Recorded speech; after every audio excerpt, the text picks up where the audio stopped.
Okay, good evening, everyone. Welcome to our regular meeting of the Folsom City Council for Tuesday, January 10th, 2017. Would the clerk please call the roll to establish a quorum? Council members Gaylord? Here. Howell? Here. Miklos? Here. Sheldon? Here. And Moran. Here. And with that, would everyone please rise and join me in the Pledge of Allegiance? I pledge allegiance to the flag of the United States of America and to the republic for which it stands, one nation, under God, indivisible, with liberty and justice for all. Okay, well, thank you all for fighting the weather and getting to the council chambers here this evening. On our agenda updates, any changes to our agenda, Mr. City Attorney? Thank you, Mr. Mayor. Good evening, sir. There is an update to item 9A of the agenda, a copy of which was previously provided to you, and it is also available on the table in the back. Okay. Thank you. And with that, we'll dive into the meat of our agenda here. The first scheduled presentation, item 5A, is a resolution of commendation honoring the Cummings family for receiving the 2016 Folsom Arts Achievement Award. Okay, thank you, Krista. So with that, and what I need to do is have some great people join me up front here, and that would be the Cummings family, who is well represented here, and also Brian Wallace, the chair of our Arts and Cultural Commission.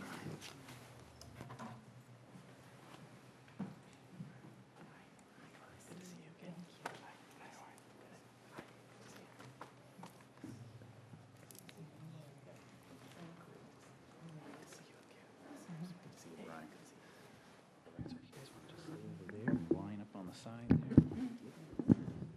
Okay, we're live here.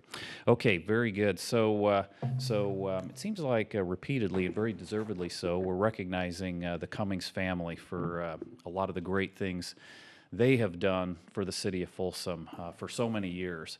And this is just another one of those pieces of recognition, which actually is recognition of some recognition almost. We did a great dedication for a park site. And as part of that dedication was a fantastic piece of artwork. So that's the initiative here for this award. So I'm going to read the bigger print here because my eyes are getting older, and for this nice resolution. And this is a resolution of commendation honoring the Cummings family for receiving the 2016 Folsom Arts Achievement Award. Whereas the Arts Achievement Award is being presented to recognize and honor the Cummings Family Art Project. Whereas the Cummings Family Art Project is a $65,000 stone and steel sculpture entrance to Cummings Family Park, donated by the Cummings family to honor William Cummings, a pillar and community leader of Folsom. And we say William Cummings, but when Angelo talks about William Cummings, it's Billy, I believe, or something like that. Whereas two regional artists collaborated with the Cummings family to create the sculpture. The stone artwork was completed by artist Gene Chapman, and the metal artwork completed by Lisa Denise.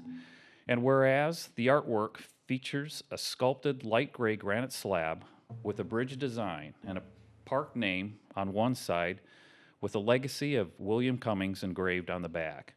The granite slab is set in an area defined by flowing gray and tan river rock and colorful low roses. 5 emerging metal rings of raw steel featuring the words Folsom and the inscription, "If you're not growing, you're dying," a common phrase used by Mr. Cummings to describe the importance of expansion, development, and possibility. Whereas on September 25th, 2016, the unveiling of the William Cummings Monument and public art dedication was attended by over 300 people and included a community celebration of family fun hosted by the Cummings family. Whereas the Cummings family has always given back to the community with heartfelt compassion for the interests and needs of others and has brought together the elements and aesthetics of art now expressed at the beautiful William Cummings Monument at the entrance of one of the city's beloved neighborhood parks. Whereas the Folsom Arts and Cultural Commission considered several nominations at its November 10th meeting and unanimously recommended the Cummings Family Art Project to receive the City Council's 2016 Folsom Art Achievement Award. So now therefore, I, Andrew Moore, Mayor of the City of Folsom, on behalf of the Folsom City Council, the Folsom Arts and Cultural Commission, and the Folsom community, do hereby extend commendations of the highest regard to the Cummings family for receiving the 2016 Folsom Arts Achievement Award, passed and approved this 10th day of January 2017. And please join me in a nice round of applause recognizing this state.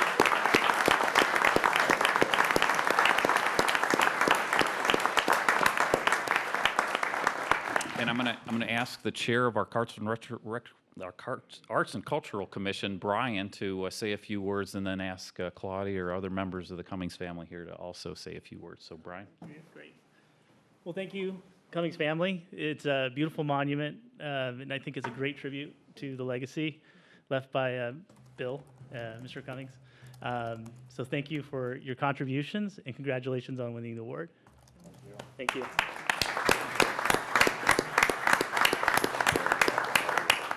So, I'll just flip around there. there you go. Thank you.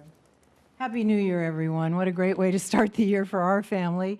We are so honored to be here tonight to accept this achievement award in the realm of art, because art has always been a big part of our lives. We really promote art in public places, and we continue to want to do that and continue to help in that regard. I do have some people that I really, really want to thank for making this possible, and that would be the City Council, the Arts Commission, the Park Commission, Parks and Rec, Susan Stockton, Robert Goss, and all the park employees that went out there with shovels in that heat and got it ready, so I appreciate you for that. And Rhonda Butcher, who organized and oversaw the unveiling party. Thank you, Rhonda.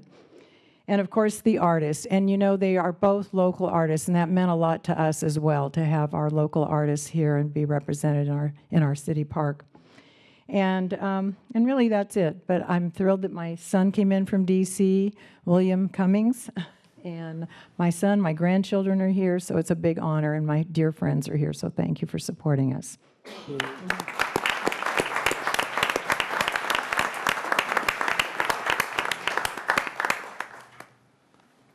I'd just like to add my thanks, and it's a tremendous honor, and I know if Dad could be here, he would just be blown away. This town and this community meant everything to him after his family. So thank you very much, everyone.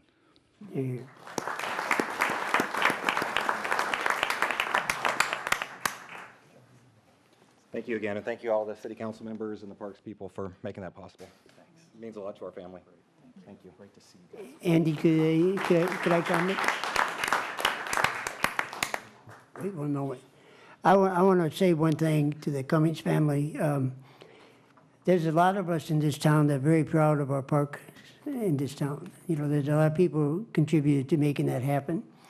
And when the Cummings Park was done, it solved a lot of problems we had at the time. We took our skateboarders out of the shopping centers and put them in the park. Took our BMT riders into the park, and we found a spot to put all our dogs and make them happy. But I have to admit, it's outstanding, that monument that went in there. I mean, you know, we can be proud, but now we're even more proud of the Cummings Park, because that's a highlight as you drive in. It's beautiful. It's very good. It just adds to it's the cherry on top of the pie, you know. So thank you. Thanks, Ernie. Thanks again for everything that Claudia, you and your entire family has done for this community over many, many, many years. And I think Bill would love the monument. Yeah. Thanks again, folks. Thank you very much. Okay, next item, please. Your next item is scheduled presentation item 5B, which is a general plan update. Right. Good evening, David. Yes, Mayor and council members, David Miller, Community Development Director for the City of Folsom. And we're happy to be bringing to you this evening, after a long last, I've been here 10 years and been working on it the whole time, an update to the 1988 general plan. And we're going to have Chelsea Payne Norton of Mintier Harnish make the presentation, but I want to give you a brief overview, because as I look back at what I was doing in 1988, and I look back at what planners were doing and what's happened since then, there's an awful lot that's occurred to change the world. The whole concept of smart growth, the greenhouse gas reduction, the complete streets phenomenon that everybody's working on now. Looking at affordable housing is a bigger issue. Looking at water is a bigger issue. There are a number of issues that have come to the forefront that just weren't on the front page for planning when we did this in '88. We have a good plan in the '88 plan, and one of the things that we decided to do, and we started this, is let's build on the quality that we have and continue what we're doing that's right, and add those things that we need to by mandates or that we think are kind of the next chapter for our city. And that, a lot of that has to do with the north of 50 and being a built-out city and trying to continue to add quality to it and do the great things that we've been doing. And a lot of it has to do with what we're going to be doing south of 50. And we've learned a lot from north of 50. I hope we're doing some things for financing some of the things that we have to do a long-term south of 50. We'll have a lot better financial support for doing those things. We will continue to have a robust trail and park system. We will continue to have high design standards in the residential communities and the commercial projects. And what you're going to see tonight is just, as Chelsea walks through this, she really put this together. I think their firm did a very good job of looking what's our vision, what's our statement about who we want to be, and what are the principles that are most important to the city of Folsom. And when we did our briefings, and we hope to be able to, Councilmember Gaylord, spend some time with you and go through the briefing materials as well. But when we did that, we took a look and showed you what those guiding principles are, and they really are the things we've heard from you over and over again about the quality of the community and the things you want to see in the community. So we start out with a vision, we start out with guiding principles, and then we look at all of the activities that have occurred to exert force on us that we have to react to in our plan, whether it's growth, whether it's water, whether it's affordable housing, whatever it might be. And we're at a point now where we have a draft policy document. I'm happy to say I've seen a lot of general plans in the state of California. It isn't that thick. You know, it's a nice thing. So it really is very readable. It's very easy to get through. It's very easy to find information with regard to policies in it. And we're ready now to show it to you, unveil it, start a pretty robust outreach program to let people know what it contains, and start the environmental document, which takes the better part of a year when you talk about circulation and responding to comments in the final EIR and that kind of thing. So we think about end of summer, early fall, we'll be ready to bring it forward with adoption and have the environmental document done. We're also going to be doing some outreach and saying these are what the impacts are when we get the environmental document in, so everybody knows what the impacts are and what the mitigation is to carry the plan forward. It's very consistent with our regional planning efforts. It's very well coordinated with our neighbors. And without further ado, I think I'd like to have Chelsea Payne-Norton come up and give you an overview of the plan and tell you where we are with it. Chelsea. Good evening, Chelsea. Great to see you again. Yeah, good to see you all again. Thank you very much, David. That was a great introduction to the project that we've been working on here for many years. Scott's going to help me pull up the presentation. Hey, Scott, while you're up, can you move that microphone away from the back of her so she doesn't accidentally back into it? Thank you. So tonight, this is really a soft release of the general plan. This is a preliminary draft, and we're here to sort of do the unveiling of it tonight, but we'll be, over the next couple of months, scheduling a series of meetings with commissions and the Planning Commission and Parks and Rec and the Historic District to get feedback on the plan, and then we'll be coming back to you for feedback before we go into the environmental review process. So tonight, this is really an informational session, and we can answer any questions you have, but we will be coming back to you after you've had a chance to review the plan to give us some feedback. So I'm going to start by just doing a brief overview of what is the general plan. It's been 30 years since Folsom's done a comprehensive general plan update. And the general plan is the city's long-range plan that guides development here in the community. And it's been described as a blueprint, a guidebook, but the general plan, all decisions need to be consistent with the general plan. Sorry, I'm a little lost here. And so it sets the vision for the year 2035. This is a 2035 general plan, and it contains the policies that will be used by decision makers and staff to guide decision making. This is where we are in the process. It's been a multi-year process that began a few years ago. We published a background report of existing conditions a couple of years ago. We reached out to the community through a community workshop and an online forum to get input to help craft the vision and guiding principles and to get feedback on specific topics that we addressed in the general plan. We're going to be refining the general plan over the next few months, working with the decision makers, appointed officials, and the community, and then studying the draft general plan in the environmental impact report and coming back to you and the community for the adoption hearings. The general plan is made up of 9 chapters and 7 substantive elements, starting with the land use element. And it addresses the whole range of topics that the city has to deal with: land use, mobility being your transportation-related issues, economic prosperity, your natural and cultural resources, your public facilities and infrastructure, parks and recreation, and then hazards and noise issues as well.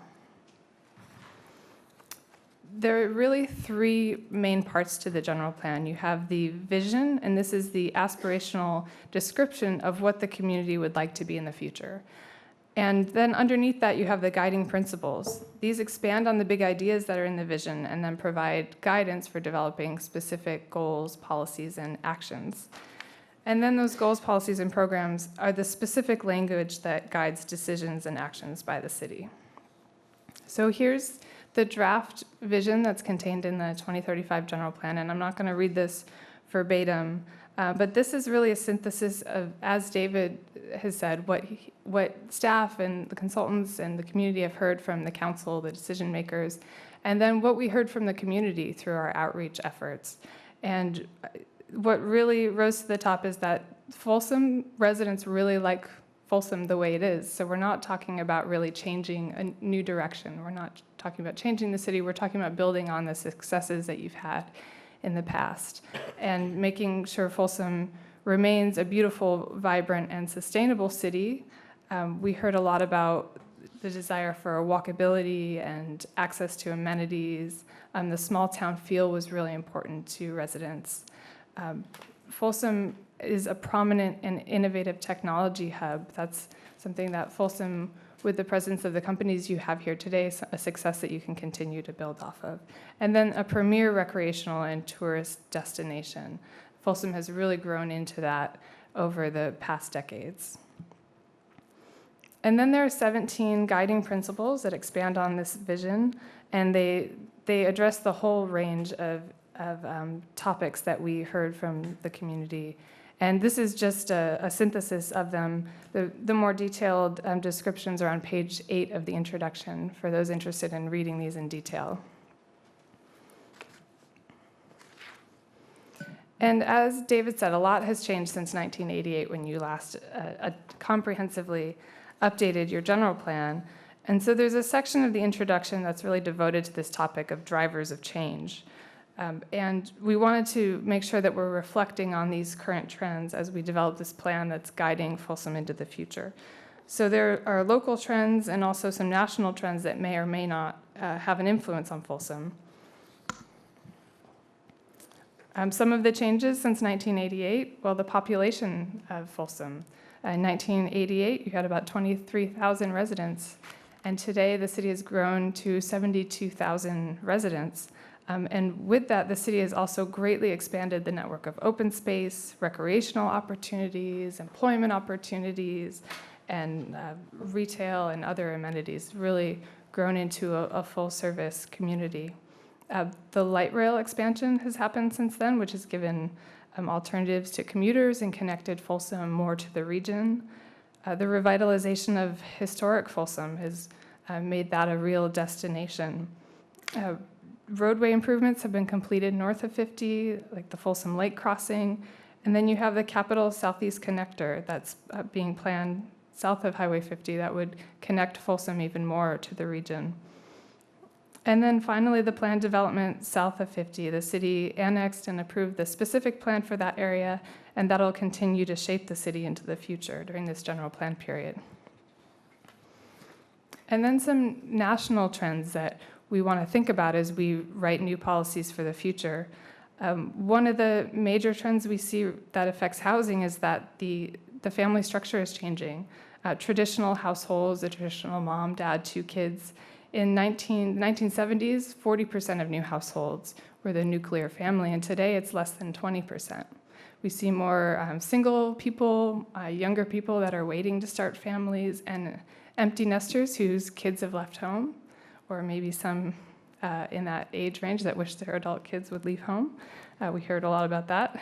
But what that all means is that just this desire for a broader range of housing types to meet a broader range of needs. Younger people are also driving less. There's more car sharing options. More people are biking, more comfortable riding transit. And younger people are also making choices to live in walkable neighborhoods where they don't have to drive quite as much, being close to amenities. The workplace is also changing. New technologies allow people to work remotely, so in some ways less physical space is needed for workers. And in the past, we saw where skilled workers, skilled employees would move to where the jobs were. But a trend that we're seeing now is that employers are starting to move where the talented workers want to live. So you're seeing the Googles, the Facebooks move to the areas where a more skilled workforce is wanting to live. And then retail has changed dramatically since then with the growth of online shopping, and brick and mortar shopping centers are the ones that are successful are those that are creating more of an entertainment experience. And we see that happening here in Folsom with places like the Palladio that are creating an entertainment destination. Some of the key planning concepts in the draft general plan that I just want to highlight. First, this is a copy of the land use diagram. And the land use diagram assigns land uses to each property in the city. We've made very few changes to the underlying land use designations. The area south of 50 was planned through the specific plan process, and there aren't a lot of areas of change north of 50.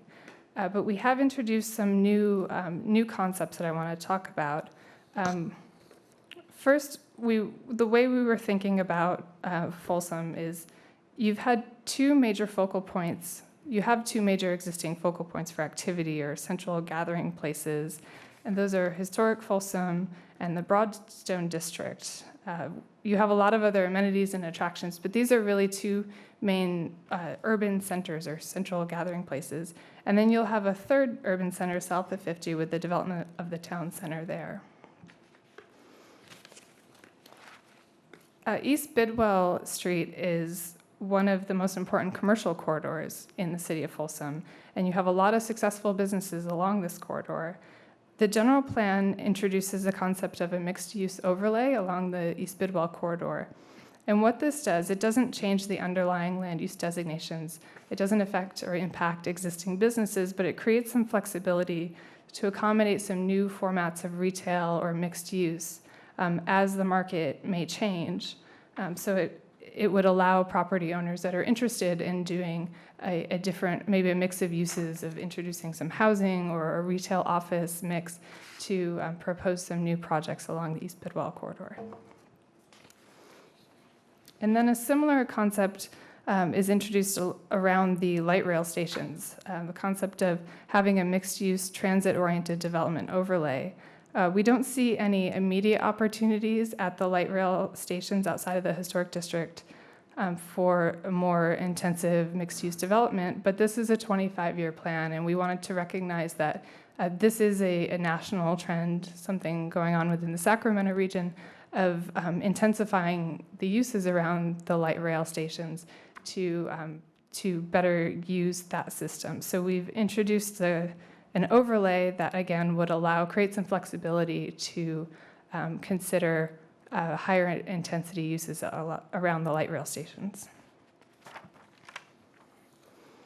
The concept of health and well-being is woven throughout this general plan, and the city already had a lot of infrastructure related to health with all of the recreational opportunities, but we've expanded on this and emphasized the city's recreation and open space, emphasizing mixed-use development that would allow and encourage more walking.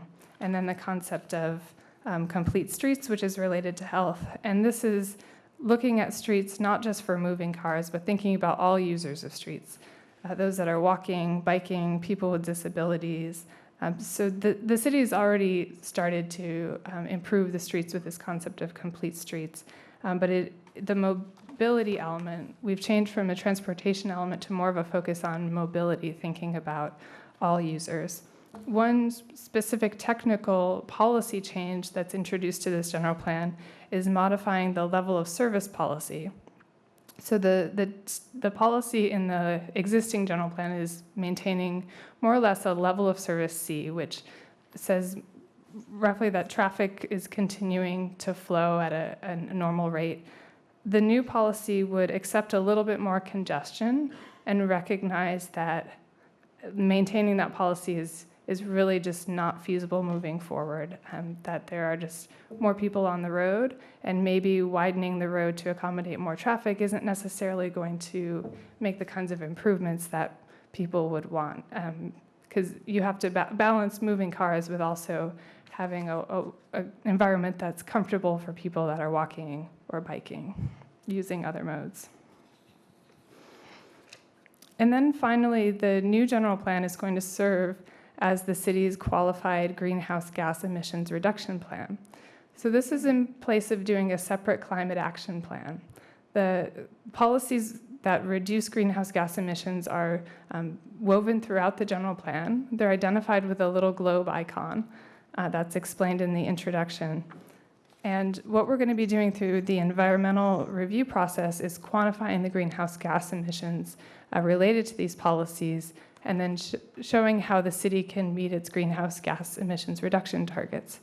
What that will do, with that coverage in your environmental document, you can provide some coverage for subsequent projects that would have to do this analysis on their own in their environmental review. So it creates just some, it smooths the process for development, so you'll see these policies throughout the general plan related to installing electric vehicle quick charge stations, something that's already happening around the region, policies related to energy efficiency upgrades in city facilities, replacing the city fleet over time with alternative fuel vehicles, cool paving, and then continuing in the PACE program, which the city is already a member of. So that's a high-level review of the concepts in the new general plan. Next steps in the process. Like I said, this is a soft release of the general plan. We're going to, over the next couple of months, be scheduling a series of meetings to get feedback on the plan itself from the various commissions and committee, Parks and Rec Committee, and coming back to the City Council.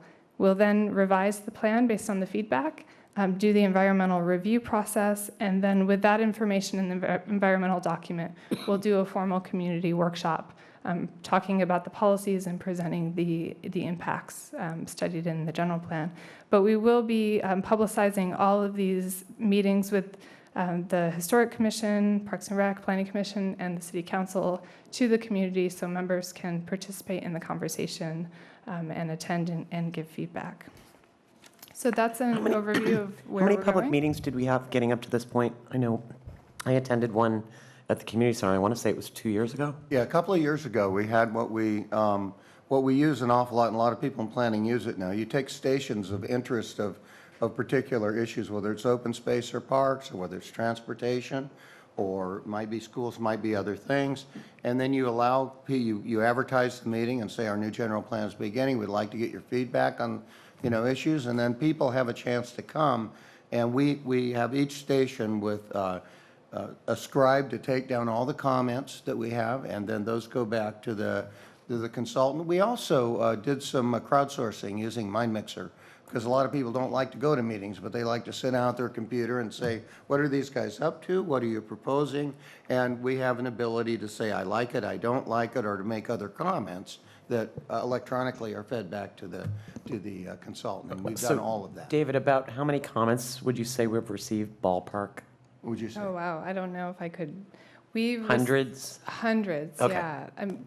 At the community workshop, we probably had somewhere between, I'm thinking this is been a few years now, but we had maybe 60 to 80 people attend.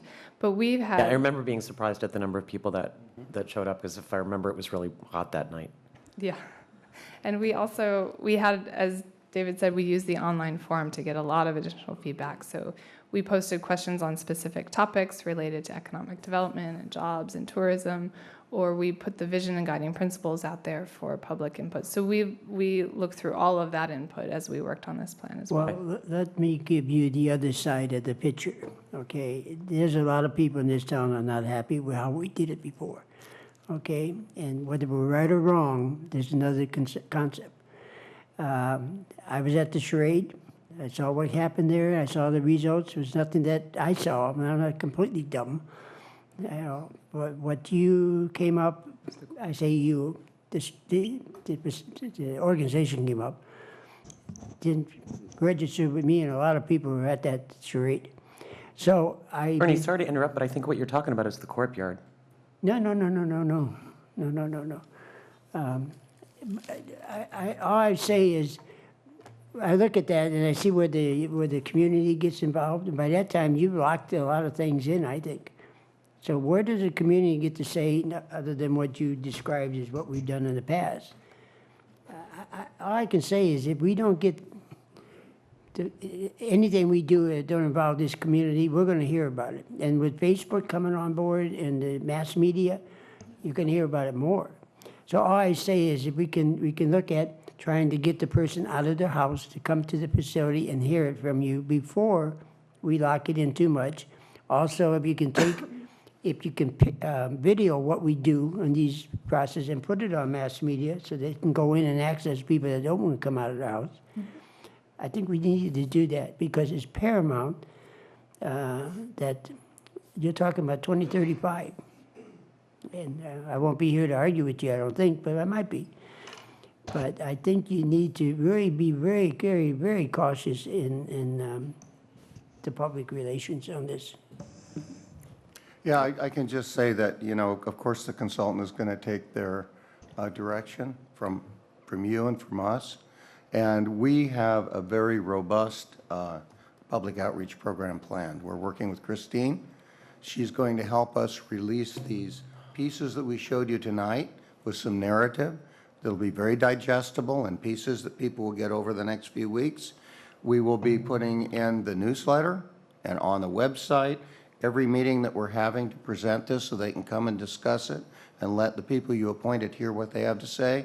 We intend to have a very, very robust, almost year before this is adopted. Well, I liked what you talked about the commissions, to try to enhance the public participation in those commission meetings that you hold, to get not only the 7 commissioners' input, but the people that are involved and have a concern with whatever that commission is.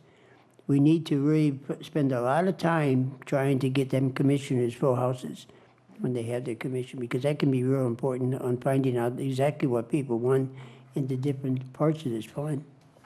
Yeah, and I think David's last comment there, I mean, we're a year away from adoption. And, you know, just reading the title of this document, Folsom General Plan 2035 Preliminary Public Review Draft. So yeah, Ernie, there's a lot of iterative involvement between now and, let's say, a year from now. So Good. So very good. Any other questions for Chelsea? All good. there? Thanks. Thank you very much. And then I guess my last question would be related to all that. So is this available for people to view on the website? Yes, as a at matter this of point? fact, we talked to Chelsea today, and there were some last-minute edits during the last few days. But we hope to have an electronic version of it up and on the website, referenced in the cover page on our webpage, as well as in the community development section. very good. So So, people yeah. will be able to go right to it and know, they can reference this document, the actual policy document, and once we get the schedule worked out and we know what the dates are, we'll post that as well early, so people can put it on their calendar for these public meetings. Could I get an extra copy? Yes, you can. Dave, excuse me, David, I'd like to schedule some time with you as well to do a deeper Love it. dive on it. Thank you. Love it. Excellent. All right, well, that concludes that item. Next item, please. Your next item is business from the floor. This is an opportunity for members of the public to address the city council on items that are not appearing on the agenda. Comments are generally limited to 3 minutes or less, and except for certain items, the council is prohibited from discussing or taking action on any of these items. All right, I do have one request to speak, Bob Holderness. Good evening, Bob. Thank you, Mr. Mayor. I hope I'm not making a habit of this, but I want to wish you all a Happy New Year. You may recall at the end of last year, I was able to report to you about the effort of the Folsom Police Foundation to raise money for the CAPS Christmas season program. And Ernie Sheldon and the folks from the FAA were able to make a substantial cash contribution to that effort. You may also recall, or not, that I issued a challenge to the rest of our community to see if we could raise an additional $2,000 during that time of year, holiday season. And I'm here to report to you that we raised $10,000 before the end of the year 2016 from the businesses that operate the cattle operations south of Highway 50 in the Folsom annexation area. So I just want you to know that the businesses are very happy to be in Folsom, even the folks that are raising cattle, and they want to express their pleasure and enjoyment in being part of the city of Folsom. And so we're all Those gonna are those benefit happy cows in California. That's right, we got happy cows. Bob, let me add on to that. The chief invited me to go down and meet the Alps, and those are the caps that we're putting it all together. It's fantastic. I mean, the room was provided by the Palladio, Mr. Harry Elliott. Harry, yeah. And the workers, I mean, it's fantastic, the amount of stuff they had in there and how they were doing it and how they were organized. It's just, it makes you very proud of this town. CAPS is a great organization, and we're lucky to have them. That's, I think, why we were able to get the money. So, Great, thanks for taking the time to daylight that, Bob. Okay, that concludes, I have no other requests to speak on business from the floor, so we will move on to our next agenda item. Next, Mr. Mayor, is your consent calendar. Okay, and I do have a request to pull items G and H, and also pull item E. I'll move consent A, B, C, D, and F. Second. Okay, those items have been moved and seconded. Please call the roll. Councilmember Gaylord? Yes. Howell? Yes. Miklos? Yes. Sheldon? Yes. And Moran? Yes, and consent item 7E, and that is Resolution 9872, resolution appointing City Council member Steve Miklos as our primary Southeast Connector appointment, and myself as the alternate. And what I would like to do is amend that so that Steve is our primary and Vice Mayor Carrie Howell is the alternate on the Southeast Connector. So I'll go ahead and make that motion. Second? Second. So moved and seconded by Councilmember Miklos. Please call the roll. Councilmember Gaylord? Yes. Howell? Yes. Miklos? Yes. Sheldon? Yes. And Moran? Yes, it's always nice when I can take myself off of something, so. Let's see, item G, I believe Councilmember Sheldon. Right. Do you want to pull both of those together for discussion, No, or just separate? separate, Okay, yeah. so go ahead. And in G, I actually can change my mind because with the presentation of the general plan, I don't have to ask the So question. is that a motion? So, yeah, I would make a motion to move. Second. Okay, moved by Councilmember Sheldon, seconded by Vice Mayor Howell. Please call the roll. Councilmember Gaylord? Yes. Howell? Yes. Miklos? Yes. Sheldon? Yes. And Moran? Yes, and item 7, let's see, that would be 7H is, again, Councilmember Sheldon requests to pull that item. Ernie? And, well, Yes, sir. are you here for me to answer my questions? No, from the day one, when the Friends of the Library was formed way back, and it was formed in a lot of controversy. Some of the meetings that we had at the Friends of the Library are nothing compared to what you see today. And even some of what you saw in the 90s. It was a tough place. And one item that did come up throughout the thing was the idea of a coffee shop in the library to provide a little amenity to people that were going to the library. But I think over the development of the library and the concept of that coffee shop got bigger than the breadbasket. It was never intended by the Friends to advocate to the city to have that as big as we're doing this. Now, we've had a number of years, and we tried to do it, okay, as to what the city, we had certain revenues we expected to get. That wasn't part of the plan initially from the Friends, not necessarily the city, but initially from the plan. We've been unsuccessful with two previous owners of the coffee area, the facility, the cafe. And here we go again, okay? And I'm not against the guy that now is back there because he has a different concept and he actually ran or is running a coffee shop. Correct. Which is a little different than the first two. They had no experience. It was sort of a sidelight for one of the family members. And that's why we were unsuccessful. But my concern now, and I hope he is successful, but not to the point that he inhibits and hinders what the main feature was. The main feature was to have a tremendous library for our town. And we have that. We're probably one of the best, if not the best, in the whole Sacramento County, okay? Now, if you get a property owner, a cafe owner, that wants to expand to make it successful, then there's only so much parking. You know, if you go down there a lot, and I go by quite a bit, and it's not easy for always finding a spot, which is good. Parking problems in a park or in a library, any facility is great.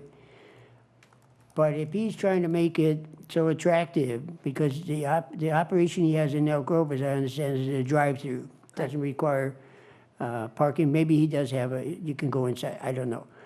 But my point of concern on that library, because we worked so hard to get it to where it is, and the Friends of the Library have done a great job, the Library Commission has done a great job, the City Council has done a great job.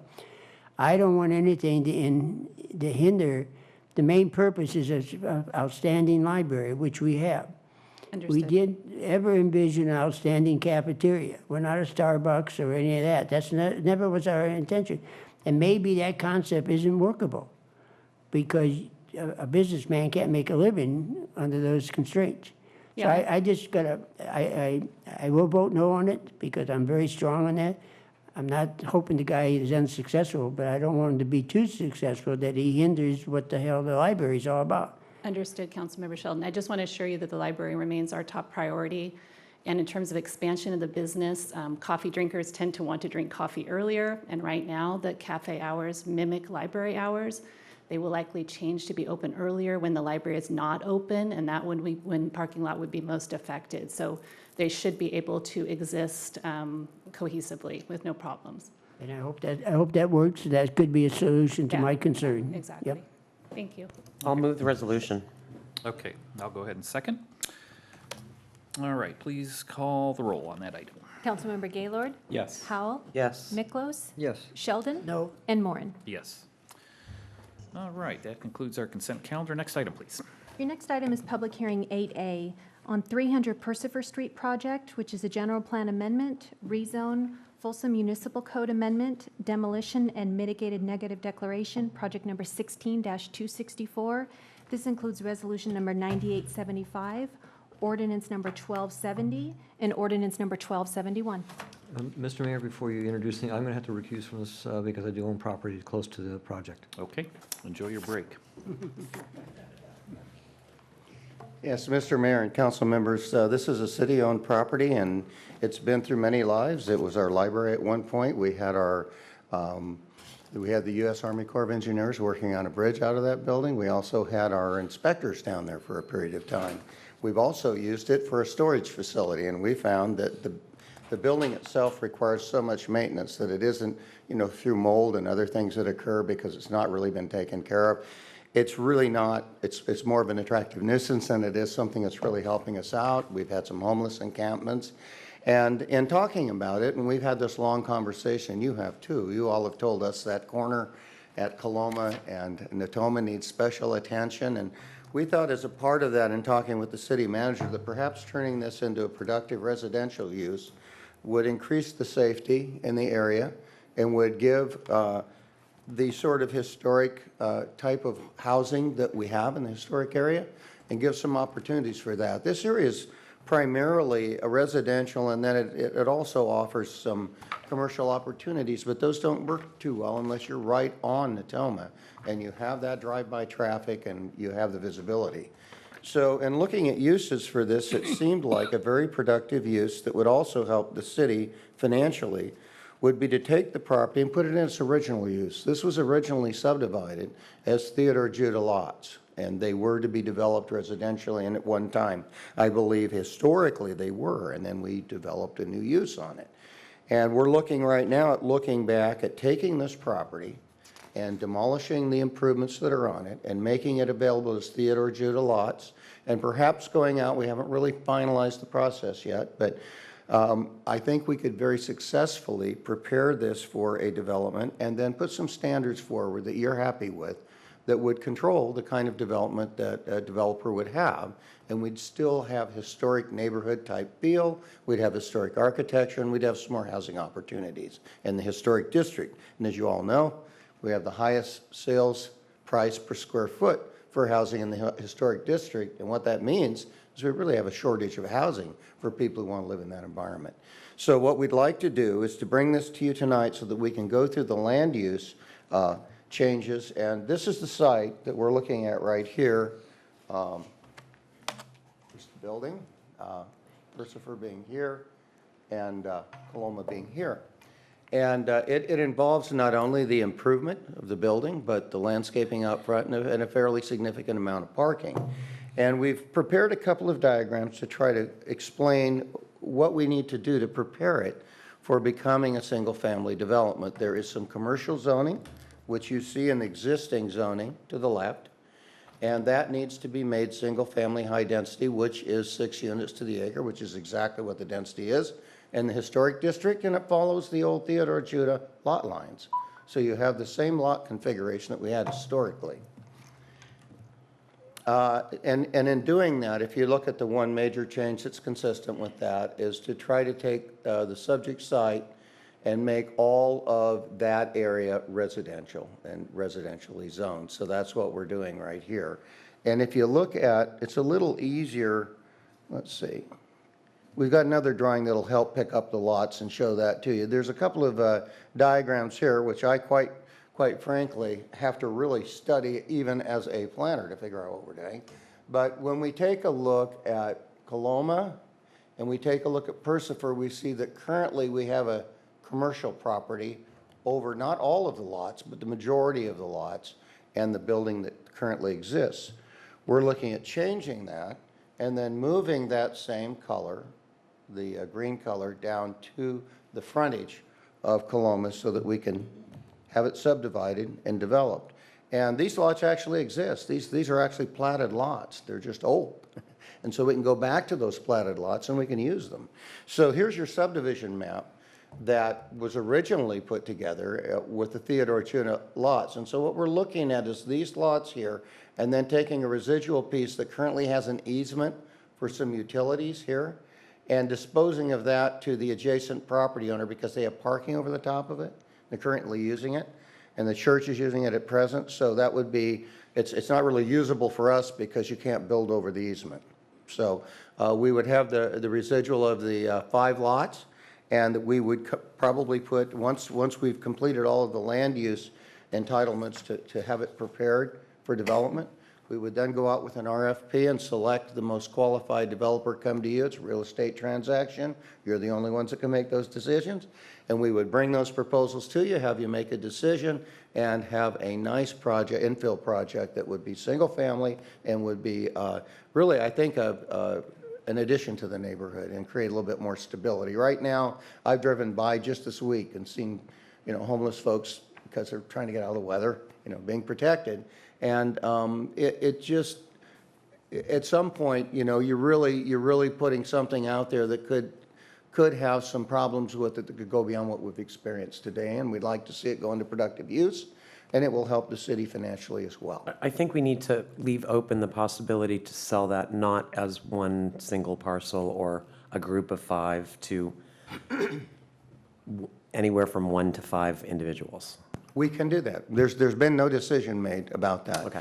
I think if these were custom lots, if they were big custom lots, that's what a lot of the individuals who want to make an investment, they're willing to go do that.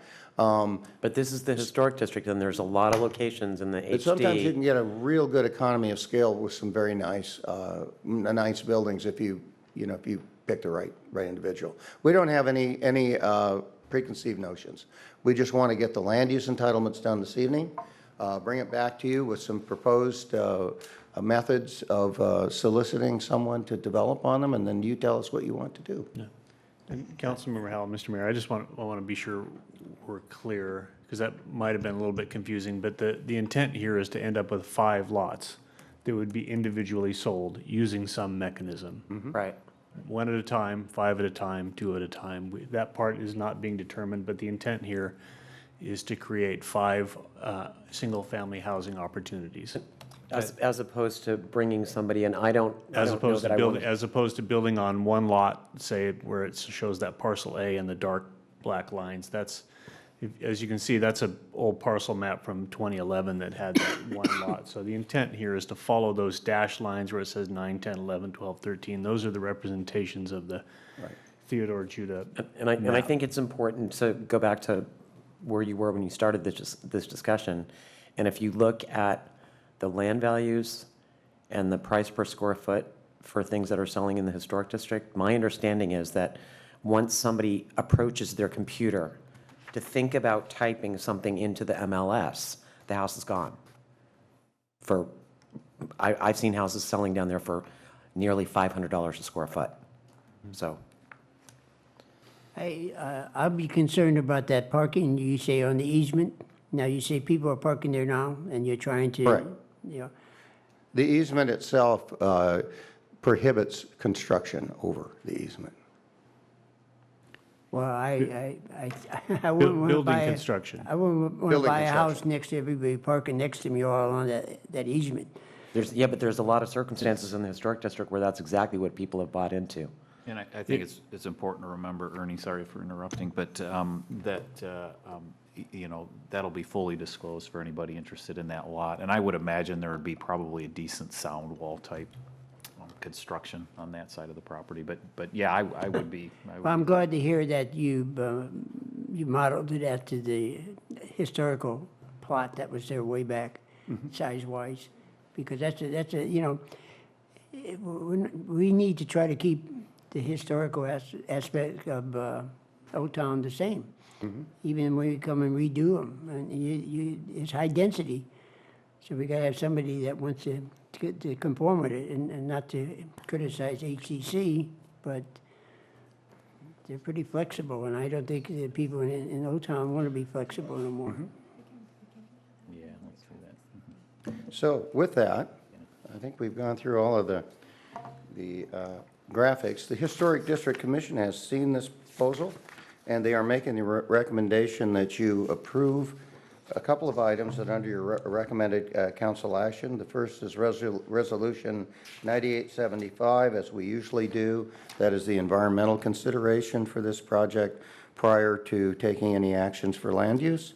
And then we are amending the zoning by introducing Ordinance 1270. We'll bring the second reading back to you at your next meeting. And we will be introducing Ordinance 1271, which designates the historic district sub-area designation for this that allows it to be residential. I had a question for you. What's the, oh, sorry. Go ahead. How sound is the traffic study on this as far as it says 48 cars daily, is that? It's very good. I mean, in terms of those numbers, we have plenty of data to know what those numbers will be. And generally speaking, when you look at those kinds of studies where a project is this small, you're really more concerned about safety and access because the numbers really don't impact the roadway system. But what you really want to be careful of is that you have a safe environment at the end of the day. And frankly, when this was being used as a library before, and many of the other uses, when the building was actually more inhabitable than it is today, the traffic counts are much higher.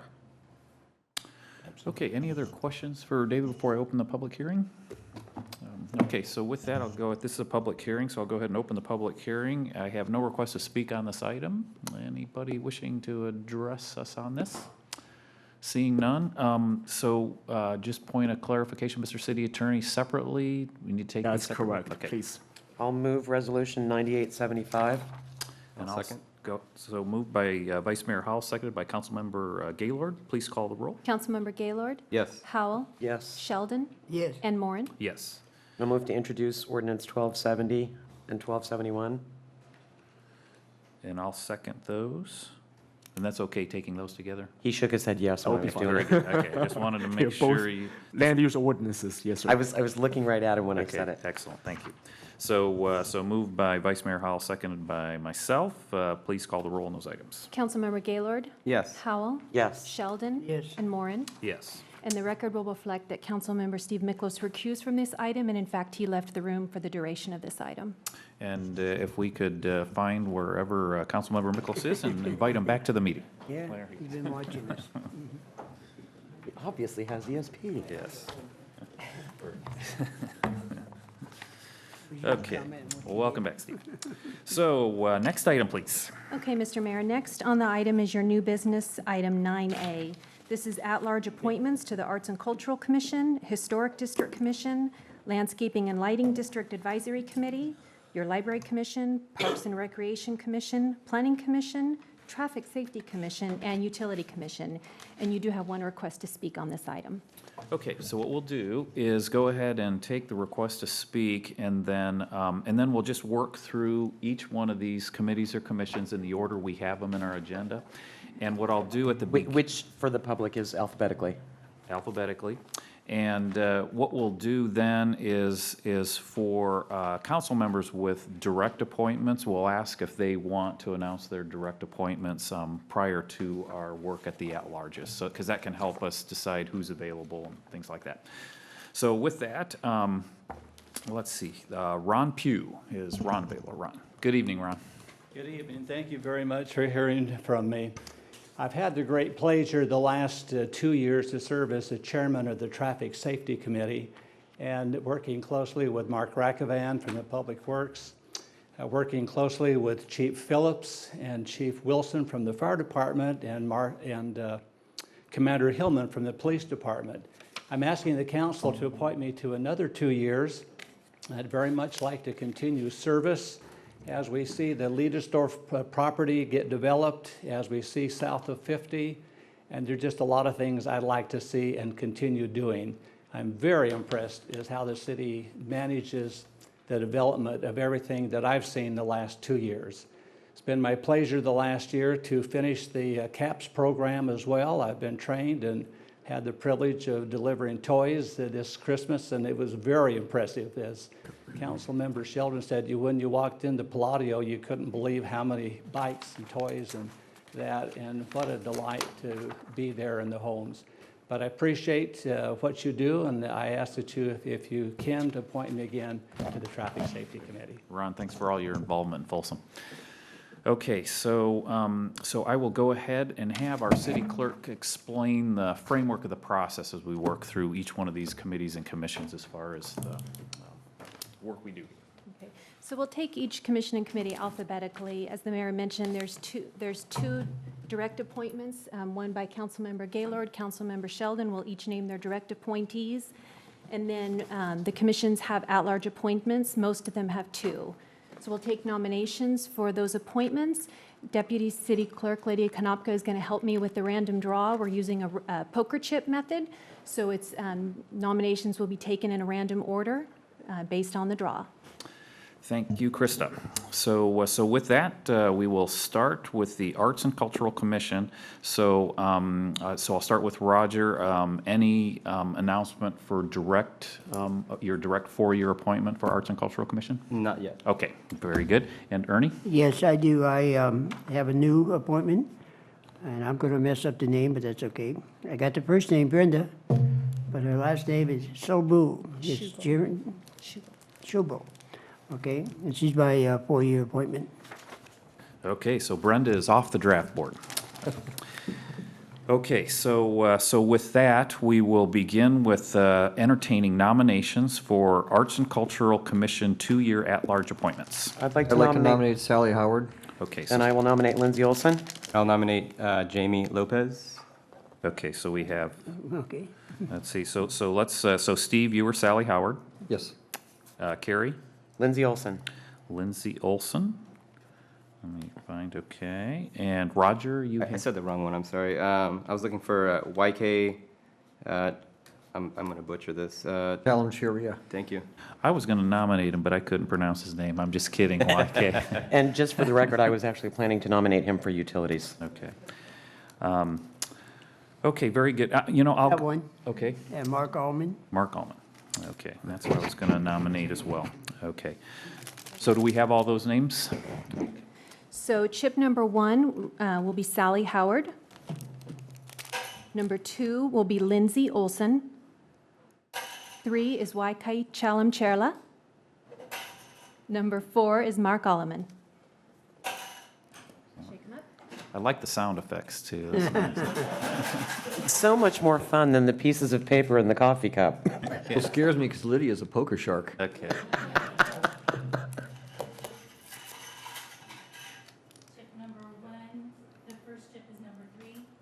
Number 3 is YK Chalamcherla. Okay, so. please call Councilmember roll. Gaylord, Yes. Howell, I'm going to say no because I want to nominate you for utilities. Miklos, I'm going to say no for the same reason. I'd like to see him on utilities. Sheldon, I'll say no, Frank? because I got him for another one. and Moran. Doesn't matter what I say, does it? I'll say yes. Okay. So next chip, please. Chalamcherla is not appointed to Arts and Cultural Commission. The next chip is number 4. Number 4 is Mark Alleman. So on the nomination, Councilmember Gaylord, Yes. Howell, No. Miklos, Yes. Sheldon, Yes, and Moran. Yes. So Mark Alleman is reappointed for a 2-year term. Okay. So that's one down, right? Okay, next, please.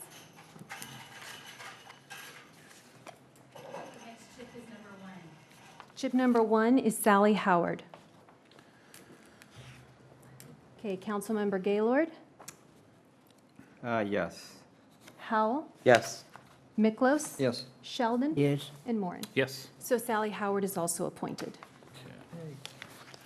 All right, congratulations on Mark and Sally. Okay, next, committee or commission? Next, Mr. Mayor, is the Historic District Commission. Jamie Lopez. And I'd like to nominate Regina Conant for the architect and landscape. Yeah, I was going to say, we'll need to take them one at a time because they're different classifications. So we have a seat that represents architect landscape, and then we have a seat representing a business representative from outside Sutter Street. So do you want to stay with the business rep outside Sutter Street? Let's start with that one. Okay, then I'll nominate Mary AC. And Jamie Lopez. Okay, so Jamie Lopez. We would need to confirm Ms. Lopez's eligibility, depending on which seat you were nominating her for. So that's, oh, I see. She's, yeah. and she's in the new package. She doesn't live in the district. I don't think Elkin Circle is a, and I don't know what the It's not- business she's not in the representation would be. district. She represents hold on a sec. Was that one of the new? Yeah, she was a applicants? so we haven't verified her eligibility. It's in the stuff that we got tonight. And, It is. I put that.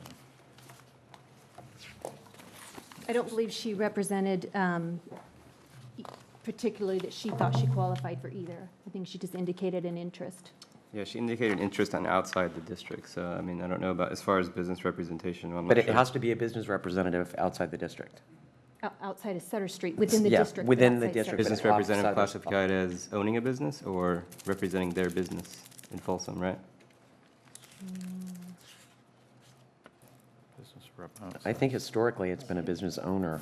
Yeah, I'd have to look at the, city attorney will look at the exact language of the statute. While he was doing that, we want to then go back to, Yeah, let's move to Architect? architect and landscape while we're sorting And I through will that. re-nominate Regina Conant. Any I other? was also going to do her, so that's fine. There's only one, so. There's Yeah, I only know, one I'm- applicant. All right, yep, should make Confirming this your easy. nomination. Okay, so on the nomination of Regina Conant, we will call the roll. Councilmember Gaylord, Yes. Howell, Yes. Miklos, yes. Sheldon, Yes, and Moran. Yes. Just like to thank Mark Roberts, who's been representing, has been the architecture rep down there for a very, very long time. Okay, so we're presenting, so planning commission, we do that later, that comes, okay, so do we want to? City attorney has an answer Okay, for you. very good. Mr. City Attorney, Has to be a business owner within the historic district. No. a business owner within the historic district. Oh, it's a business owner within, I thought it was. Okay, so are we pretty convinced that Jamie does not qualify for that then?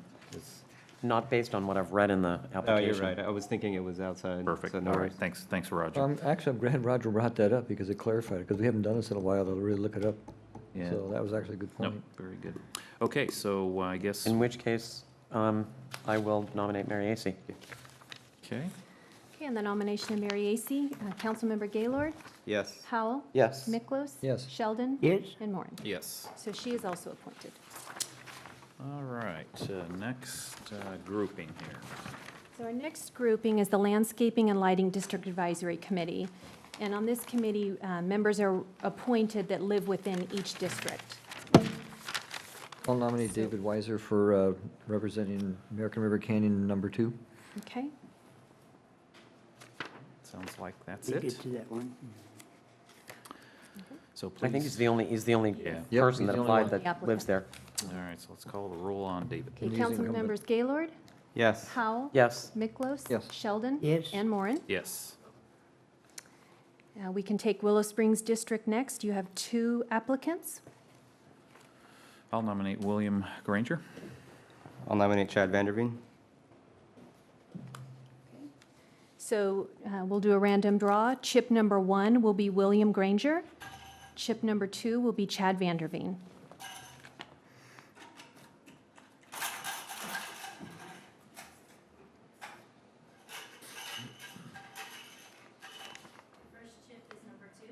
Chip number 2 is Chad Vanderveen. Councilmember Gaylord, Yes. Howell, Yes. Miklos, Yes. Sheldon, Yes. and Moran. Yes. So Chad Vanderveen is appointed to represent the Willow Springs District. All right. Next is Blue Ravine Oaks District. You have 1 applicant, Patty Soulsby. I'll nominate Patty.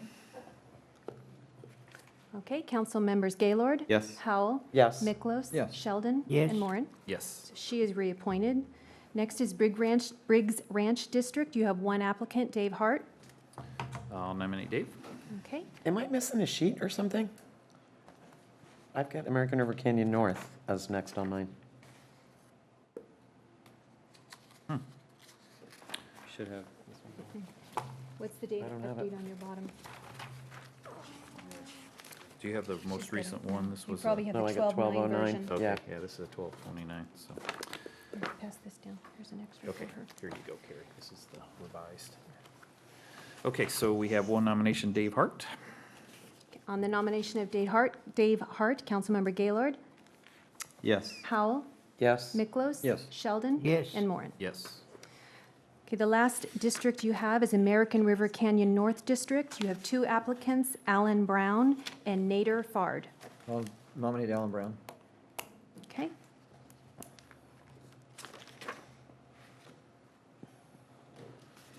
Okay, then I guess that's the only nomination there. On the nomination of Alan Brown, Councilmember Gaylord, Yes. Howell, Yes. Miklos. Yes. Sheldon. Yes. And Moran. Yes. Next is your Library Commission.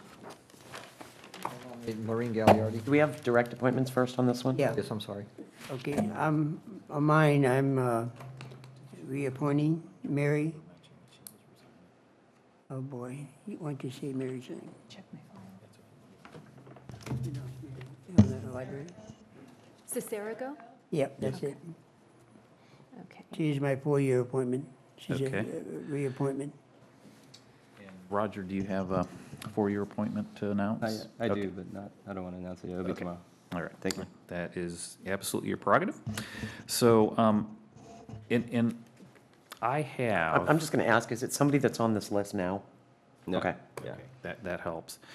And I believe my direct appointment, who has 2 years remaining on her term, is going to resign for time purposes. So I will probably have a direct 2-year just to fill that slot. And my intention would be to select Dan McNeil. So, and I'm fairly sure, so I think we will be able to get Dan on there, so we can cross him Okay. off the list of, I'll nominate Maureen Gagliardi then. And I'll nominate Leroy Tripat. so we have Maureen and Leroy. I got 2 nominations. Okay, Fred Bat, I think that's is the one you said, and Mary Cobb. and Mary Cobb. Are there any more? She's in the new list that came Okay, tonight. yeah. We can't have more than 2, The new right? one that came tonight. Yeah, unfortunately. Okay, so if there's no more nominations, chip number 1 is Maureen Gagliardi. Number 2 is Leroy Trippett. 3 is Fred Batt. And 4 is Mary Cobb.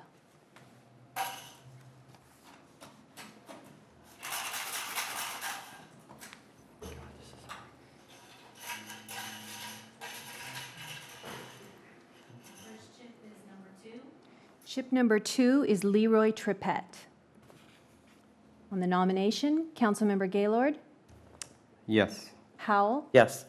Miklos, Well, that's a tough one. Yeah, I'll say yes. Sheldon, No. and Moran. Yes. So Leroy Trippett is reappointed. Next chip, please.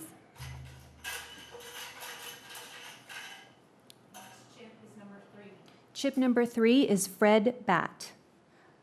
On the nomination of Fred Batt, Councilmember Gaylord, No. Howell, No. Miklos, No. Sheldon, Yes. and Moran. Yes. The nomination of Mr. Batt fails. Next chip, please. Next chip is number 4. Chip number 4 is Mary Cobb. So on the nomination of Mary Cobb, Councilmember Gaylord, No. Howell, No. Miklos, No. Sheldon, Yes. and Moran. Yes. The nomination of Mary Cobb also failed. Next chip, please. Chip number 1 is Maureen Gagliardi. So on the nomination of Maureen Gagliardi, Councilmember Gaylord, Yes. Howell, Yes. Miklos, Yes. Sheldon, Yes. and Moran. Yes. Mr. Mayor, if I may, just so people don't get the wrong impression, a lot of times, there are so many qualified people that are in front of us, so when we say no, it doesn't mean we don't like you, don't think you're qualified. Like, for myself, as an example, this one, when I said it's really hard, I love Mary Cobb. I also love Maureen Gagliardi, and half the people that are on the list I know personally would love to have them on there, so it's not that we're saying no to you as an individual. Nope. It's just, we have particular directions and ideas in mind, and I know all of us feel the same way, so I just want to make sure people understand that we're not saying no to you as an individual, so just want to Yeah, clarify that. I think we would all agree, this isn't our favorite process up here, but. Quite frankly, it's but the worst process. But the really neat thing about it is that there is so much interest in these committees and commission appointments. And just for the record, this is the stack of paper for the applicant, so it's very satisfying to see that there are so many people that are interested and in many cases very qualified to serve on these commissions. Okay, next, commission. Okay, the next commission is our Parks and Recreation Commission. And again, we'd invite announcements of direct appointments first. I have one. It's David Benevento. Good choice. I've direct appointed Kelly Oakes. Okay, Kelly. Or, I think that she's going by a different last name though, right? Is We'll it resolve Gendra? Yes. I'll nominate Mark Chan. I'll nominate Rob Ross. I'll nominate, I have actually 3, YK. I'm not going to try your last name again, sorry. Mike Kozlowski and Aaron Rawls. Well, you all called all mine, so I'll just be Yep, quiet. same Vote. with me. Thanks for taking it on there. Any other nominations? Okay. I'm sorry, what was the last one, Roger? Aaron Rawls. It's not on yours either. Nope. Is it on He was also, he was on. he was the elected supplemental? on The update 1229. Oh, No. oh, so he updated. should be here. Aaron. Now, is that utilities? Excuse me? Oh, Utilities, continued Ross? on next page. That's What are we probably on? why. We're on Parks and Rec Commission. Oh, okay. I don't- Oh, there it wait a is. minute, Yep, I got yep, a- it I is got a here. Yep. nomination on Thank you, Park and Roger. Yep, you're good. You Yep. have another? I So- got one more. Qualifications, 'cause I don't have it. On Park and Rec, I got David Nasworth. Oh, the qualifications for here. Here's the first page. Okay, I think we are all set there. Okay. Councilmember Sheldon nominated David Nasworth. I don't know if you got that. Okay. Okay. Are there any more nominations? Okay, so chip number 1 is Mark Chan. Chip number 2 is Rob Ross. Chip number 3 is YK Chalamcherla. Chip number 4 is Mike Kozlowski. Number 5 is Aaron Rawls. 6 is David Nasworth.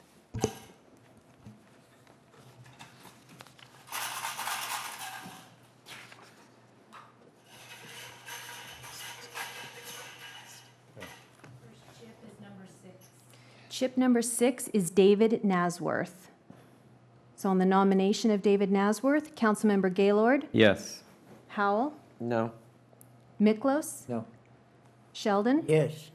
and Moran. Yes. So David Nasworth is appointed. Next chip, please.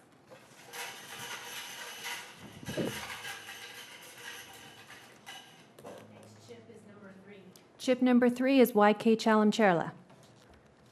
On the nomination of Mr. Chalamcherla, Councilmember Gaylord, Yes. Howell, No. Miklos, No. Sheldon, Yes. and Moran. Yes. So Mr. Guess you're not getting Chalamcherla utility. is appointed. That's why I had him on there. That's the only reason I want you on utility. Okay. Okay, so that concludes Park and Rec Commission. Next is Planning Commission. Again, we would invite announcement of direct appointments first. I got one. Reappointing Jennifer Lane. Okay. And I've appointed Kevin Mallory. Okay. Okay. So we would take nominations for at-large appointees. I'll nominate Brian Martell. I'll nominate John Arnaz. I'll nominate Mike Kozlowski and Aaron Rawls. Okay, and give me a minute.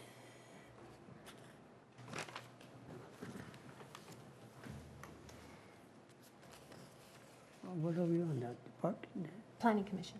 Planning, okay, wait. Okay, I'll nominate Barbara Leary and Robert Edgerton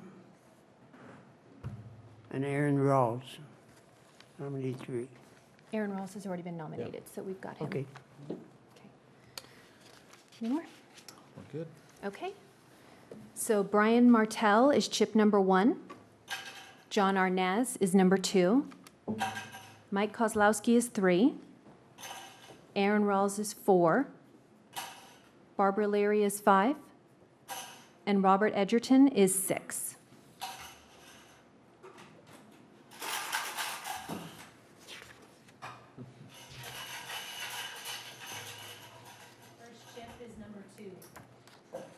Chip number 2 is John Arnaz. So on the nomination of John Arnaz, Councilmember Gaylord, Goodness gracious.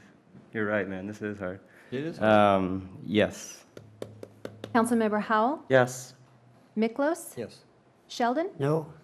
and Moran. Yes. So John Arnaz is reappointed. Next chip, please.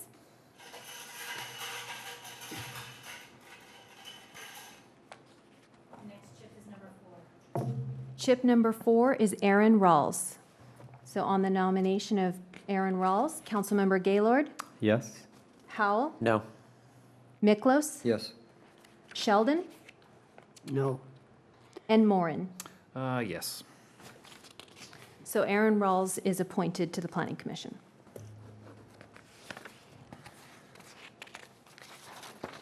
Moving right along. Okay. Traffic Safety Committee is next. You have 3 seats available. 2 of the seats are at-large citizen representatives, and 1 of the seats is for an at-large bicycle pedestrian safety advocate. If we'd like to take the citizen representatives first. I'll nominate Ronald Pugh. So this is the, okay, so citizen representative. Yeah, there's 2 seats available. And I'll nominate Nader Fard. Okay. I'll nominate Philip Gillery, Kilkenny. Kilkenny? Kilkenny. Kilkenny. He's good. Now, I believe he applied under the bicycle Yeah, I was just gonna- pedestrian Right. seat. Oh, that's right. Yeah, he's bicycle ped. He's the I'll- next category. So I'll we'll do nom- that next. I'll nominate David Soulsby. Okay, so we have 3 nominations for the 2 citizen representative seats. Chip number 1 will be Ronald Pugh. Chip number 2 is Nader Fard. Chip number 3 is David Soulsby.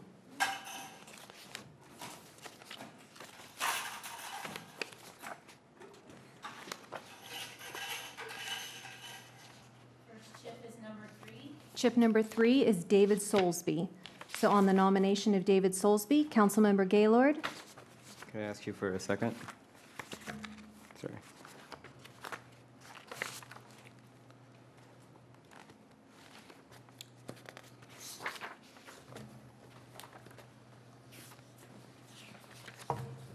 Yes. Councilmember Howell, No. Councilmember Miklos, Yes. Sheldon, No. and Moran. Yes. So David Soulsby is appointed. Next chip, please.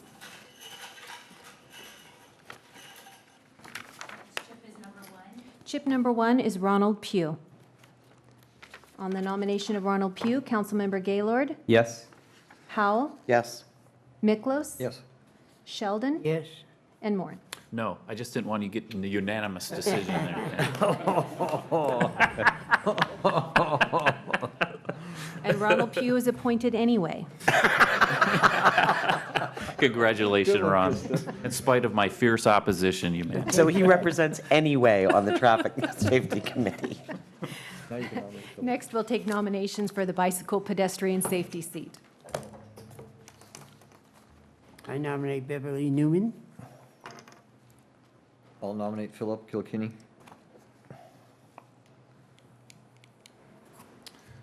Could have nominated There are no more nominations? No, what the heck, I'll nominate Chad Vanderveen. He was already appointed, wasn't He's been appointed already. To what? Lighting the landscape. Oh, all right, okay. Never mind. Okay, so we have 2 nominations. Beverly Newman is chip number 1. Philip Kilkenny is number 2.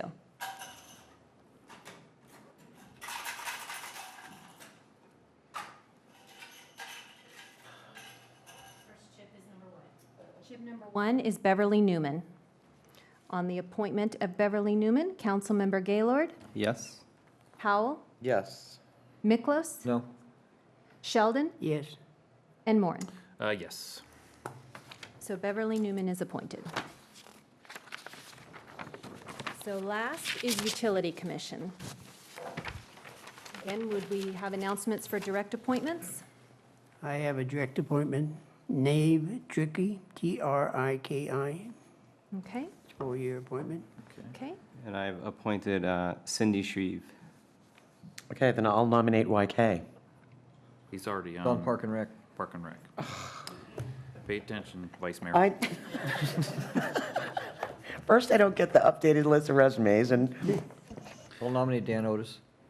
And I'll nominate Bill Miklos. Nominate Mike Kowalski. I don't think he's been approved or anything. Yeah, right. Good. Okay, so we have 3 nominations. Chip number 1 will be Dan Otis. Number 2 is Bill Miklos. And number 3 is Michael Kozlowski.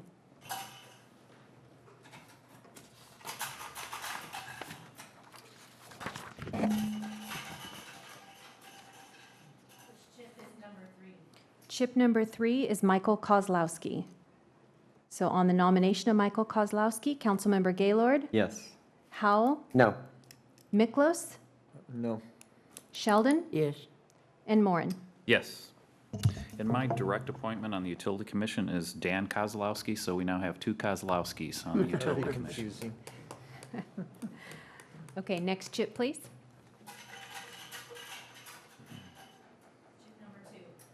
Chip number 2 is Bill Miklos. So on the nomination of Bill Miklos, Councilmember Gaylord, No.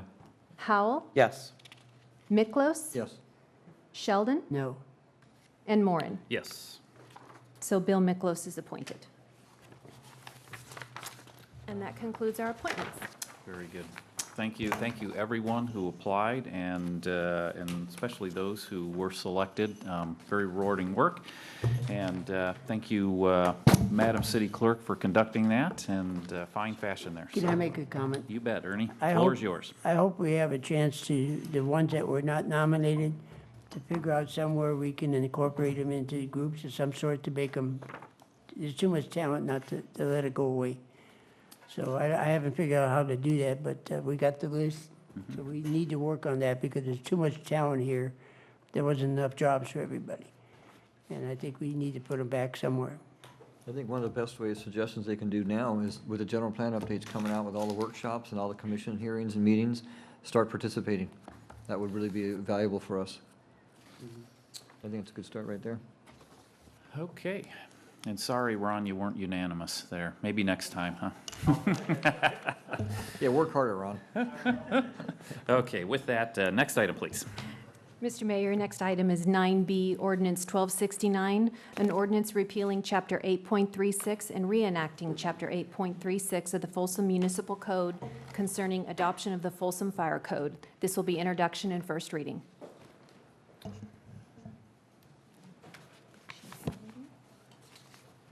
Oh, look, it's Fire Chief past and present. Good evening, Dan. Good to see you. Thank you very much for having me. I've been introduced as the old new fire chief, and I can just stay with old. So, That word is not authorized in this city, remember that. Hey, Dan, that's better than recycled. Recycle's better. thank you. Mr. Mayor, Vice Mayor, council members, and city manager, tonight we have a pretty routine reenactment, repeal and reenactment of the Folsom Municipal Fire Code. This contains both the 2015 International Fire Code as well as the 2016 California State Fire Code. There's been no significant changes to the municipal code as we adopt it this evening, I hope. The changes that you did see in the red line version really just reflect a realignment of the numerical assignments of various provisions of the code and aligns our municipal code with the state code. I would like to acknowledge and give my personal appreciation to two really wonderful staff members who have done the lion's share of the work here. First of all, and if they could stand, Fire Prevention Officer Lauren Ono and Fire Protection Engineer Augie Serdan. So both of these are the technical experts, and I'm a figurehead is all. So, so anyway, I propose to you adoption of this code as it's presented to you, and we'd be delighted to answer any questions that you may have. Any questions for the fire chief here? Okay. You'll probably be delighted that we have no questions. Yes. Actually, I just have one question. As far as, and it might be over to here, but with fire prevention and fire protection commercially, is there going to be more of a standardized methodology with new construction on what's required and what's not required? As far as like fully automatic and water flow and all that stuff, because it seems like in my professional world, we deal with fire system and engineering, and it seems like it bounces and varies a little bit. Thank you, Chief Haverty. The standardization is going to continue as it has for the last 20 years in approximately 6 or 7 triennial code cycles. So they're in place right now, and we don't propose any changes to that. Okay. Yeah. Great. Cool. Thank you. And I'd like to make just one comment. It's significant to the people. When you go into, on the business inspections that you do, if you're going into a faith organization like a church, don't refer to them as a business. That's a little sensitive. So if you could come up with another term, it'd be better. Okay. Thank you. A holy business. Yes. I'll move ordinance 1269 unless there's further discussion. Second. Okay, and I do have no request to speak on this item. So, so with that, thank you very much for your work on this, and please call the roll. Councilmember Gaylord? Yes. Howell? Yes. Miklos? Yes. Sheldon? Yes. And Moran. Yes. And with, thank you, Dan. And with that, city manager reports. Thank you, Mr. Mayor, and good evening, everyone. And no big announcement that's been raining cats and dogs lately. And so if you do find yourself in need of sandbags, I just want to remind everyone that the city does offer 2 self-serve sandbag locations, one at our, pardon me, adjacent to a fire station 36 at 9700 Oak Avenue Parkway. That's on the other side of the river. And the other is right behind City Hall here at 50 Natoma Street. You can go out to www.folsom.ca.us/sandbags and watch our instructional video on YouTube on how to acquire, fill, and place sandbags properly. So if you find yourself in need of them, we are here to help. The 2017 State of the City offered by Mayor Moran will be 2 opportunities for the public to view that. One is January 19th, hosted by the Folsom Chamber of Commerce. That is a ticketed event. It will be held at the Oak Hills Church, 11:30 a.m. to 1 p.m. And you can contact the Chamber for tickets. That usually sells out every year, so be sure and make arrangements early. And then a repeat performance, because it's always so good, January 24th at the City Council meeting right here, beginning at 6:30. We did talk about CAPS, and thanks to Mr. Pugh for your volunteer efforts and all the great men and women that are in our CAPS program. We're always looking for additional volunteers to serve the community, and starting with an 11-week academy that runs from March to May. And you can find applications for CAPS on the police department's portion of the city's website. Again, that's at www.folsom.ca.us. So please do get involved. And probably the biggest announcement of the night is regarding the Harry Potter Palooza. So those of you that want to feel a little bit old, we're recognizing the fact that the first Harry Potter and the Sorcerer's Stone was penned 20 years ago. Doesn't it just seem like yesterday? So celebrating all the good things Harry Potter at our library for the 20th anniversary, and that's on January 21st from 1 to 4. So come for magic crafts and activities and enjoy the great event at our library. And with that, good evening. Awesome. Thank you, Everett. City Council comments. We'll start with Roger this evening. Sure. So the commission, Councilmember Miklos is correct. It's one of the toughest things I've ever had to do. Reading through and understanding who wants to be involved and how many people do want to be involved. So I wanted to thank everyone who applied, and congrats to those who got on. Today I was fortunate, and I just want to say congrats to see our newest county supervisor, Sue Frost, get elected and sworn in. So that was a really good event. I got to give a tour to 2 Weeblo scouts looking to better Folsom and earn their badge last week, so that was actually really fun. And I've counted over 20 coffee meetings with residents in the last couple of weeks, and it's been transitioning from candidate to council member has been just an honor, and it's humbling. So I'm looking forward to the next 4 years. So. Great. Thank you very much, Roger. Steve? Yeah, I do need to report out from an ACAPS executive board meeting I went to in the 1st of December. And the executive board meeting is where the executive board, ACAPS for those who don't know, is the Association of California Cities Aligned with Public Safety. And our executive board gets together to set the agenda for the legislative calendar of what we're going to take up as a body. And as you can imagine, we're still fighting the effects of AB 109, certainly Prop 47, and now we're trying to figure out what to do with 57. So those are 3 highest priorities. We're going to continue to make sure we're on the radar all the time if they ever even get a wild hair to think about putting death row in Folsom. So that's an annual ongoing on our calendar and agenda to make sure that never, ever surfaces again, as well as on the agenda that, if they do decide to site another medical facility, the 750 bed, we are, as I understand it, moving up to first position as somebody falls off. I would strongly recommend if we do get asked to consider it, I'll bring it back to the council. That would be something we should absolutely jump on in a heartbeat, and I'll go through all those reasons if it presents itself. So that's the condensed version, but the biggest issues, like I said, is Prop 57, 47, and AB 109, and that's when we got a bunch of criminals running around that shouldn't be. Other than that, Happy New Year. All right, great. Thanks, Steve. Ernie? I think there's going to be a lot of excitement in 17, because there's a lot of things we haven't got done that we need to get done. This is a great town, but there's can always improve a lot of things. And I have quite a bit of agenda, which I'll discuss as the days come by. But again, just to reiterate, not to beat it to death, but the Chris was saying with the caps was just tremendous. I'm already thinking how we can get ready in February for December. Also, Roger said he attended two Weibo Scouts. Well, I had 5, which are the senior ones. They're just about ready within a week or two to be Boy Scouts. And it was great. I went to the home and 5 of them, and they do ask some good questions. And so it's very exciting. And I'm sure we'll have the typical council adjustments, especially Mr. Mayor. He'll try to accommodate and dominate all the Eagle Scouts that we get to have. But this town is great for those kind of volunteer organizations, and without it, we wouldn't be what we are. But I look forward to 17. It's going to be exciting, and it's going to be plenty of work. With that, if our vice mayor are ready to go, or you want me to jump in first? No, good. Okay, I'll let you recover there. So I don't have much here. As many in the community are aware, our light rail stations at the Historic District and Glen are out of service, except with some bus bridging because of a severe electrical problem, and I believe we're still a month away from getting that fixed. So everybody's parking at Iron Point. I'm also related to Regional Transit. I have been a member of that board for, gosh, probably a dozen years.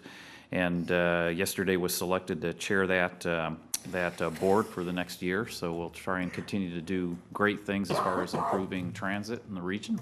Could you start with getting the light rail up and running faster? Yes, we're working hard on that.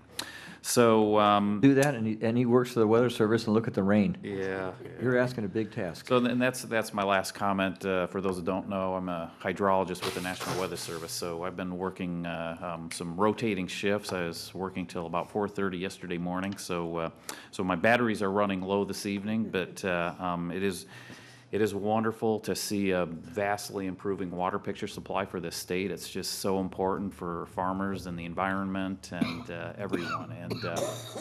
And everybody on this council certainly went through a lot of those dry years. We'll have dry years again, but it's nice just to not to be wrestling with that issue, and to have a lake that should be full, and they're releasing tremendous amounts of water right now, as we all know. So it is nice to see. It's been keeping me busy, but busy in a good way. So finally working after 4 years, right? So with that, I'll say good evening and hand the floor over to our vice mayor. Just Happy New Year to everyone. Just as we talked about the rain, please drive carefully, pay attention to what's happening in front of you. Don't drive into standing water. And honestly, if you see flooding in and around the city, if you could let the city staff know.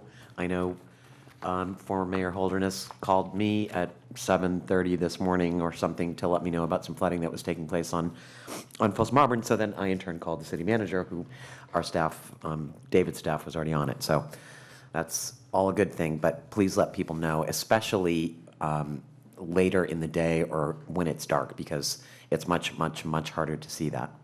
So, and be careful, because you don't know if the guy who's passing you on the freeway has bald tires, so just pay attention to what's going on around you. There's been a lot of accidents in the last couple of days and a lot of people hurt. So drive carefully, pay attention to the rain, and be nice to one another. Thank you, Harry. With that, meeting adjourned. Dave, do you have a copy?